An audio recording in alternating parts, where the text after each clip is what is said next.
And look at these two little ones. Boing, boing, boing, boing. Keep going. Keep going. Hey, hey, my tiny house friends. Welcome back to the beautiful state of Mississippi. Oh, it has been hotter than a $2 pistol. I'm telling you. But today is beautiful and I am just going to soak up the sun a little bit. So I thought I'd stop and say hey and let you know what's going on in my neck of the woods. The last time I was on here, I was pretty mad. And I was having a bad week, a bad day, and I was down. It's amazing what just a couple days can do and the generosity of a couple people that can change your life in just a day or two. I have a most generous and amazing cousin. I have a lot of amazing cousins, but this specific cousin surprised me with the most amazing gift after I broke. I didn't break it. My vacuum cleaner decided to take a and she heard about it and guess what she did? Let me show you. And just like that, the kindness of my cousin appeared. It might not seem like much to anyone else, but I sure appreciated this gift tremendously after mine broke. Thank you so much to my wonderful, kind, generous cousin. Thank you. I have to say, I have to thank her. I cannot believe she did that, but it was much needed, much appreciated, and showed me that there actually are people who care. And I really, really appreciated it. And brought a tear to my eye and put a smile on my face at the same time. So thank you. Thank you to my beautiful cousin for doing that. I also have another relative who surprised me with a little something in the mail.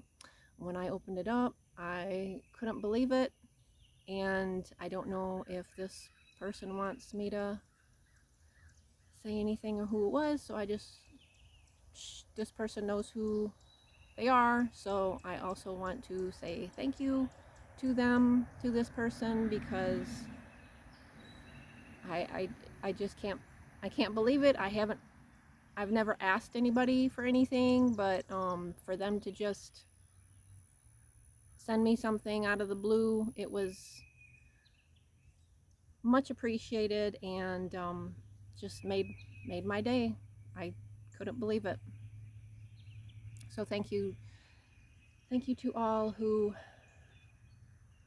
lifted my spirits and made me believe in people because I've had a rough couple years where my belief in people has tanked, and it still happens. It's, you know, when people say that, you know, they're going to do something and they don't, and you, I guess I'm just too trusting. I believe people when they say they're going to do something and then they don't, and then I just give up on them. So anyway, moving on. So I've been down here for several months now, and yes, I live in a tiny house and it's always a work in progress, but it is mine. I've worked damn hard to get what I have, and it might not be much, but it is mine.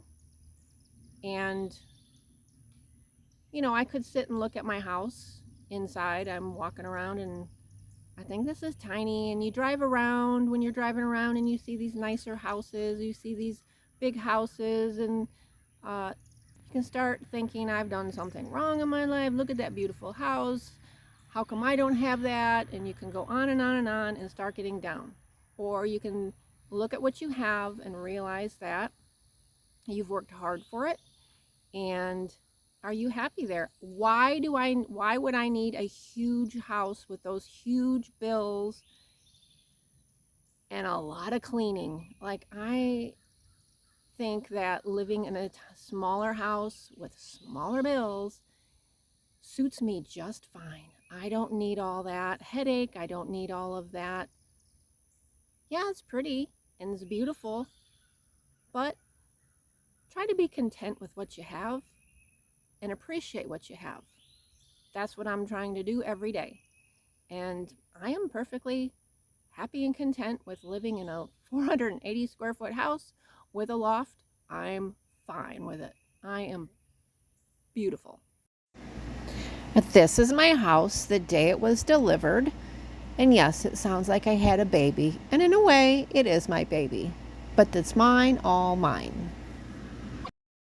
And it sort of made me remember a scene in a movie. If you've ever watched St. Elmo's Fire,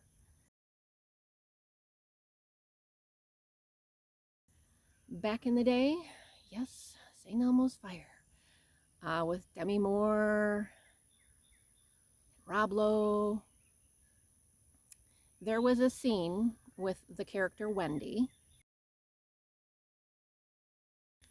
where she finally moved out of her parents' house and got her first apartment. And she was talking and saying that she made her first peanut butter and jelly sandwich in her own house, and it was the best peanut butter and jelly sandwich she's ever had. That's how I feel. I cooked something, I cooked it in my own house that I paid for, that I worked super hard for, and it's the best food ever. That's how I feel. So it's a scene that resonated with me. Just thought I'd share that. So once again, be content with what you have, and that's what's going to make you happy.